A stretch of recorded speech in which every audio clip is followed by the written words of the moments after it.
lanjut ke pertanyaan ketiga yang pengen saya tanyakan ke Karin. Jadi apa masa paling sulit dalam hidup kamu? Apa ya? Kayaknya ketika ada dua sih sebenarnya. Yang pertama adalah when I first found out that I am suffering from bipolar. Kapan kamu taunya? 2018.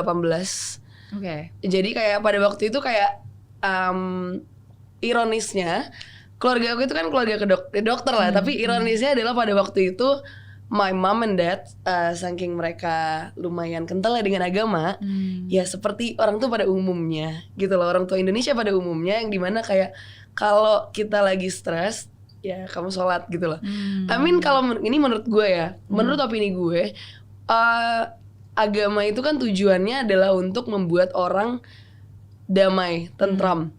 Tapi ketika itu tidak dirasakan oleh satu individual, ketika dia membutuhkan pertolongan yang benar-benar dari profesional, bukan hanya dari spiritual, itu harus dilakukan gitu loh. Karena emang ada juga bagus kalau misalnya dengan sesimpel, maksudnya bukan intinya dengan lo berdoa, dengan lo sholat, kayak itu bisa bikin lo tenang. That's good. Kayak lu lucky untuk bisa kayak gitu. Tapi kayak for some people yang kayak gue gitu loh, yang butuh bantuan obat dan profesional, it doesn't work gitu loh. Jadi kayak nggak cukup dengan spiritual aja gitu. Karena loh. harus dua-duanya sih kan, berdoa dan berusaha. Betul. Jadi kan kayak kalau kita nggak berusaha secara profesional juga. Iya ternyata kayak gue tuh gue pernah kayak suicidal tuh dari gue SMA ada pernah.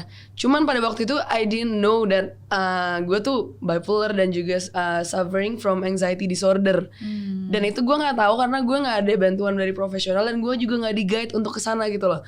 Jadi setelah akhirnya gue bisa ngasilin duit sendiri, udah keluar dari rumah, gue trying to find out sendiri kayak kayak kalau buat orang-orang tuh kan lumayan susah ya, maksudnya buat anak gitu, apalagi dari dulu nggak pernah dapat guidance untuk ke berobat ke secara ke psikiater atau psikolog itu kan.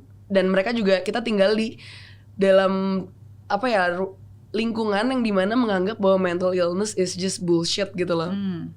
Yes, some of them. Kecuali sakit jiwa nggak perlu ke psikolog lah gitu kan. Iya, terus kayak mereka juga mikir kayak ngapain lo ke psikolog, emang lo sakit jiwa. Betul. Iya, gue sakit jiwa. Maksudnya kayak kenapa orang bilang bahwa sakit jiwa itu adalah suatu hal yang berkonotasi negatif gitu loh. Karena sakit jiwa, mungkin orang mikirnya kayak sakit jiwa adalah orang-orang ya gila yang terlantar di jalanan gitu loh. Padahal sakit jiwa is just like sakit fisik gitu loh. Ketika lo batuk ya lo harus diobatin dengan obat gitu loh. Ketika lo sakit apa lo harus ke rumah sakit. Sama seperti ketika lo jiwa lo sakit, which is lo lagi sedih, stres berlebihan, depresi, itu juga harus diobatin gitu loh. Dan ngobatinnya itu ada yang beberapa membutuhkan obat, ada juga beberapa yang membutuhkan terapi, gitu kan. Nah terapi-terapi itu kan juga menurut gue obat juga gitu loh, yang harus sebenarnya lo pelajarin, bukan lo takutin dan bukan lo malah. It's good kalau lo normal gitu loh, lo punya hormonal yang normal, that you don't have any anxiety disorder atau apapun itu. Tapi kayak it's not good for you kalau lo normal dan lo ngelihat orang sekitar lo mungkin ada yang abnormal secara hormonal, kemudian lo menyalahkan mereka atau lo menyudutkan mereka, itu it's not fair gitu loh. Jadi kayak menurut gue untuk kalian yang normal, rangkul yang abnormal gitu loh. To make them feel normal gitu loh. Dan itu mungkin pertama kali yang kayak karena gue baru find out gue bipolar dan gue sering banget suicidal. Gue find out itu gara-gara pas 2018 dalam 2 bulan itu full suicidal attempt. Kayak ada kayak 20 kali gitu loh. Dan itu bukan yang kayak based on kayak gue butuh attention ya dari orang. Maksudnya yang kayak mungkin ada ya beberapa yang kayak suffer from this kind of feelings tapi butuh attention sebenarnya, yang dimana ngechat kayak gue mau bunuh diri deh, gue capek kayak gitu loh. Ini enggak, I do it kayak silently dan gue nggak tahu, kayak selalu ketahuan sama orang rumah gitu. Jadi kayak itu yang bikin gue kayak kayaknya emang gak waktunya dan bukan caranya gitu loh. Jadi intinya pada waktu itu gue decided to go to a psycholog dulu, and then they run some tests on me, and then abis itu baru kayak you have a kayak moderate bipolar, medium ya, intinya medium lah pokoknya. Dan ini kayaknya dari hasil tesnya lo butuh obat nih, butuh bantuan obat, but ya udah let me send you to the psychiatrist di Abdi Waluyo, and then let them decide do you need medicine or not gitu loh. Akhirnya udah gue kesana, and then ternyata yes, ternyata gue butuh bantuan obat untuk this kind of times gitu loh.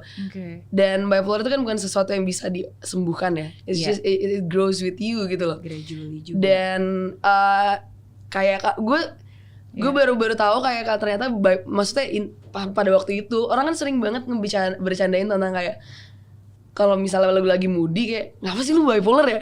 It's not that gitu loh. Bercandaan awalnya it's not that gitu loh. Mood itu tidak berganti. Kayak misalnya kalau lu lagi moody yang kayak misalnya tiba-tiba lagi 15 menit yang lalu ketawa-tawa tiba-tiba lu sedih, it's just mood swing. Tapi kalau bipolar itu there's like kayak interval gitu loh, interval waktunya dimana kayak gini, gue jelasin sedikit ya. Kalau ini mood orang normal, ini mood lagi standar. Mood orang normal itu senang, sedih, senang, sedih. Bipolar tuh enggak seneng, sedih banget, depresi. Dan masa seneng ini tuh disebut dengan namanya manic phase, dan itu biasanya last like 7 or 14 days. Di manic phase apa sih yang terjadi? Itu kayak full of creativity, terus kayak lu nggak bisa tidur, lu kayak lu butuh ketemu orang banyak, lu kayak energi lu terlalu berlebih di mana lu harus share itu ke orang sampai lu nggak bisa tidur. Kayak gitulah, sampai sebenarnya itu bagus kalau lu bisa kontrol, which is dengan obat gitu loh kalau udah yang parah ya. Tapi kalau misalnya lu nggak kontrol dengan obat, itu akan mengakibatkan lo losing touch with reality, which is apa? Misalnya kayak lu kan kreatif yang jumlah kreatif yang cukup bagus. Kreatif yang berlebihan dan ambisi yang berlebihan itu tidak bagus gitu loh menurut gue. Karena gue juga pernah merasakan itu. Ambisi yang berlebihan which is apa nih, misalnya kayak gue tiba-tiba kayak ngerasa gue bisa bikin 5 company dalam waktu 7 hari. Enggak kan? Gitu loh, kayak itu yang maksud gue adalah losing touch with reality gitu loh. Jadi kayak, dan itu nggak bagus ketika of yourself. Too confident itu nggak bagus. Dan ketika lo nggak bisa achieve apa yang lo pikir bisa lo achieve, lo ngerasa kayak you are a failure. Nah itu when it gets down, and then you blame yourself langsung too tuh langsung much. jatuh kalau itu nggak jadi kan kalau misalnya lagi seneng banget harus kayak pelan-pelan turunin. Nggak, kalau lu terusin kayak gitu jatuhnya jatuh banget, dan itu masuk ke depression phase dimana kayak itu mulailah nggak nge-appreciate diri. Gue buat apa sih hidup di sini, kayak kok gue ngerasa gue tuh nggak penting ya buat orang-orang gitu. Sesimpel kayak misalnya kayak gue ngechat orang terus misalnya kayak ketemu yuk, misalnya dia punya kesibukan lain, dia nggak bisa, terus kayak ya udah dia bilang kayak gue nggak bisa nih, terus kayak gue ngerasa di situ kayak dia marah ya sama gue, gue salah apa ya? Dari situ kayak feeling of rejection, terus kayak ditinggalkan segala macam yang berujung sampai ke poin terakhir yaitu suicidal attempt gitu. Itu sih. Oke. Let me move back a little bit ya supaya saya bisa tahu, karena pertama kali when I first know you itu yang saya tahu Awkarin karena waktu itu ada lagu di YouTube Bad Boy Bad Girl gara-gara Lex together with Yale. It was a very nice, sebenarnya it's very catchy gitu kan. Nah cuma pertama kali aku tahunya dari situ lagunya, karena kan it was very controversial. Dan apalagi ketika tahu bahwa sebenarnya kan kamu itu adalah anak berprestasi, ya kan, yang wow, berprestasi lah, pintar gitu. Tapi kenapa banyak pertanyaan orang waktu itu, ya kenapa bisa sampai seperti itu? Bahkan waktu itu sampai dipanggil KPAI dan seterusnya gitu kan. Karena gue masih anak ya mungkin waktu itu ya. Umur berapa waktu itu berarti? Itu 16 atau berapa? Kira it was 18. Oh 18, oke. Tapi berarti itu sebelum atau sesudah? Lah ya, segituan lah ya. Itu sebelum atau sesudah you are bipolar dan yang tadi depression? Sebelum dong. Itu sebelum berarti 2018 kan? 2018 pertama kali aku tahu. Oke. Nah jadi tapi apa yang berubah dari seorang Karin yang tadi kan orang tuanya sangat kolot, udah gitu terus dibina, dibimbing, terus tiba-tiba itu sih sebenarnya tadi juga ada lanjutan lah, ini sebenarnya lanjutan dari cerita yang tadi, dari pertanyaan yang ketiga, masa kecil ya, soal masa kecil. Nah jadi setelah ya pokoknya pas aku akhirnya pindah ke Tanjung Pinang, di sana itu nggak ada entertainment sama sekali. Kalau kalian mau tahu, bioskop itu lo harus ke Batam, which is lo harus naik ferry 2,5 jam. Mall di sana itu adalah Ramayana gitu loh. Gak ada mall kayak kalau lu mau belanja lu harus kayak naik kapal ferry gitu ke Singapura atau ke Batam. Di sana nggak ada mall. Terus ya intinya nggak ada lack of entertainment aja sih, nggak ada kayak namanya klub apalagi. Jadi kayak gue tuh tidak terekspos dengan kehidupan yang sebelumnya dialami di Jakarta. Sebelumnya gue nggak ngeklub ya, SD kelas 3 tuh gue. Jadi kayak gue belum ngalamin pergaulan yang kayak gue alamin pas di Jakarta after I move back to Jakarta gitu loh. Karena kan waktu dulu di Jakarta juga masih 3 SD. Jadi kayak kita nggak actually nongkrong gitu loh, belum punya kayak geng atau kayak ya kalau sekarang namanya circle ya gitu kan, belum ada gitu kayak gitu-gituan. Jadi gue gak ngerasa kehilangan apa-apa juga sih, dan gue grow di sana. Di tempat yang lack of entertainment, jadi nggak ada distraction ya. Gue kerjaannya cuma kayak ya memupuk prestasi, which is kayak entertainment gue adalah ke library, baca buku, paling ikut-ikut ekskul, terus juga ya belajar kelompok di rumah temen, if you believe that. Serius. Ya kayak gitu lah, I did that. Jadi kayak gue nggak pernah terekspos dengan hal yang namanya pacaran. Walaupun gue pernah punya pacar di situ, cuman kayak pacaran juga kayak masih malu-malu gitu loh, kayak bener-bener nggak ada distraksi lah di sana. Jadi intinya gue bisa mungkin kalau misalnya kalian tahu, gue pernah juara 1 UN provinsi nomor 1 di Kepulauan Riau. Itu beneran dan gue nggak nyontek. Malah gue mungkin ya jadi contekan ya. Nggak, gue gak nyontek apa segala macam. Gue bener-bener purely belajar gitu loh. Dan itu bener karena emang gak ada distraksi tadi gitu loh. Dan gue berpikir pada waktu itu kayak ini udah 6 tahun nih di sini, so I talk to my mom and dad, kayaknya I have to move back deh. Maksudnya kayak I wanna improve, kayak karena pendengaran gue bahwa di Jakarta itu pendidikannya jauh lebih advance lah ya gitu kan. Terus and then I move back to Jakarta, terus kayak ternyata pergaulan yang lebih advance. Tapi di situ sebenarnya yang gue pelajarin adalah pelajaran itu bukan akademis aja, tapi kayak pelajaran yang gue dapat dari orang dan dari pengalaman.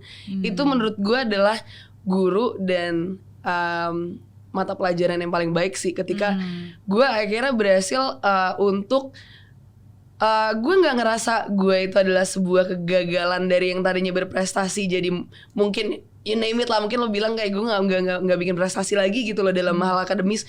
Tapi menurut gue justru bangga di mana gue bisa ngedevelop pemikiran gue di Jakarta untuk freedom gue gitu loh. Karena gue akhirnya berhasil mikir kayak, do I really wanna be a doctor gitu loh.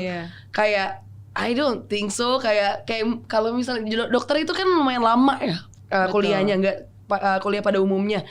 Jadi kalau lu mau jadi S1 itu butuh 6 tahun untuk jadi dokter S1, dan itu dokter umum. Belum lagi ambil spesialis itu 4 tahun. So it needs like 10 years basically to be a doctor with a decent income gitu loh. Karena kan you know kayak dengan BPJS dokter S1 ya dibayar kayak per pasien. Gue pernah lihat dibayarnya, teman-teman gue juga ada waktu mereka masih S1, mereka sekarang lagi beberapa ada yang jalanin S2 juga. Mereka tuh kayak di klinik dibayar 9.000 per pasien kayak gitu-gitu loh. And then ya untuk lu dapat decent income as a doctor lu butuh 4 tahun lagi untuk kuliahnya gitu loh. Jadi do I have 10 years gitu loh untuk gue dedikasiin waktu gue 10 tahun, do I want that gitu loh. Kayak let's say 18 tahun gue mulai sekolah, terus abis itu mulai kuliah, and then gue kelar berarti di umur 28, which probably gue udah berkeluarga, I don't know. Mungkin udah punya anak juga, I don't know. Tapi kayak di situ kayak ketika gue udah dapet decent income, gue nggak bisa lagi kayak keluar, let's say mungkin minum atau kayak hangout sama teman-teman. Gue udah nggak bisa kayak gitu lagi. Fokus gue kan udah keluarga. Masanya udah lewat ya, udah berbeda. Iya itu loh. Jadi kayak kalau misalnya itu pemikiran gue ya. Jadi kayak gue nggak ngelihat passion gue di situ sih. Jadi akhirnya pada waktu itu setelah selesai SMA, gue komunikasi sama nyokap bokap, di mana akhirnya mereka ternyata mengerti. Dari mereka yang gue pikir kolot, ternyata mereka tuh ngerti dan mereka cuma butuh komunikasi. Jadi kayak mungkin what's missing between us in years adalah gue takut komunikasi sama mereka.